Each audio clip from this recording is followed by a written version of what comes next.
There is not a world in where Super Saiyan 1 to 100 videos didn't happen. Some of the first videos ever seen were Super Saiyan 1 to 100 transformation guides. Starting at Super Saiyan 1, pretty clean. Super Saiyan 2, pretty good so far. It then moved on to Super Saiyan 3.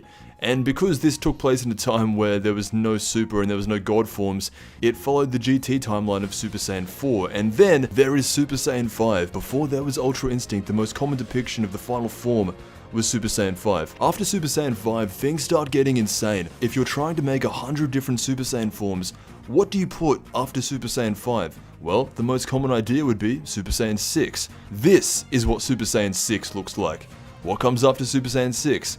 7, 8, 9, and one of my favorites of all time, Super Saiyan 10. Skip ahead a few, you then have Super Saiyan 20, Super Saiyan 50, and ultimately, the endgame form, Super Saiyan 100. Now, I'm gonna be honest, about 10 years ago, this stuff blew my mind. How did these videos get the insider information on all these forms? A depiction of Goku, or whoever Saiyan this is, with Super Saiyan quintillion hair, encompassing his entire body, radiating the amount of power that he has. There is something majestic about it. Until the likes of Super Saiyan Blue, Super Saiyan God started showing up, each new level of Super Saiyan form just got bigger and bigger. Bigger hair, bigger muscles, no pupils in the eyes, that was always a big one. It went so far to the point where, in 2009, or just before Dragon Ball came back, this is what people saw DBZ as. Now that Dragon Ball's back, when was the last time you saw a design even close that looked like this? Maybe Goku Black when he fused, but probably not. It's so different from what people thought Dragon Ball Z would be. The idea was that if DBZ kept on developing, the hair would get longer, the muscles would get bigger,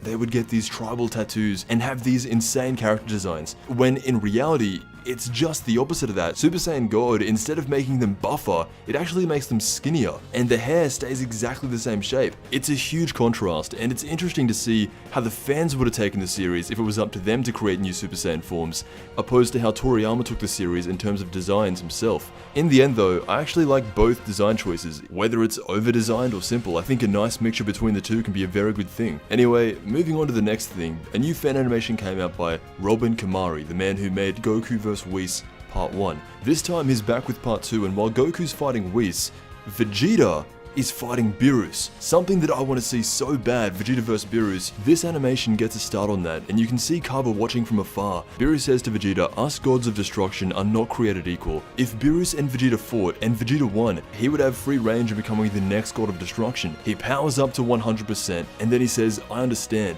To beat you, I must become a monster to break every limit there is." He charges Beerus and Beerus charges back, and their clash is literally a nuke going off in the universe. It cuts to black and there's some stuff with Moro, but then it cuts back to Goku vs Whis. This takes place in a time where Goku has full control over Ultra Instinct and he is in it permanently. Whis looks at Goku once he's mastered Ultra Instinct and says, "It is now time for the next part of your training," implying that there is something even beyond mastered Ultra Instinct. Whis snaps his fingers and then Goku falls to the ground. He descends out of the form and hits the ground while Whis says to him, "This is where your true training begins." What could possibly be beyond Ultra Instinct? Well, the answer is Super Saiyan 100. Anyway, that was a quick look at my take on a Super Saiyan 1 to 100, along with the most recent fan animation. If you want to check out the full thing, I'll leave it down below. I want to thank you so much for watching, and I'll see you in the next Dragon Ball video.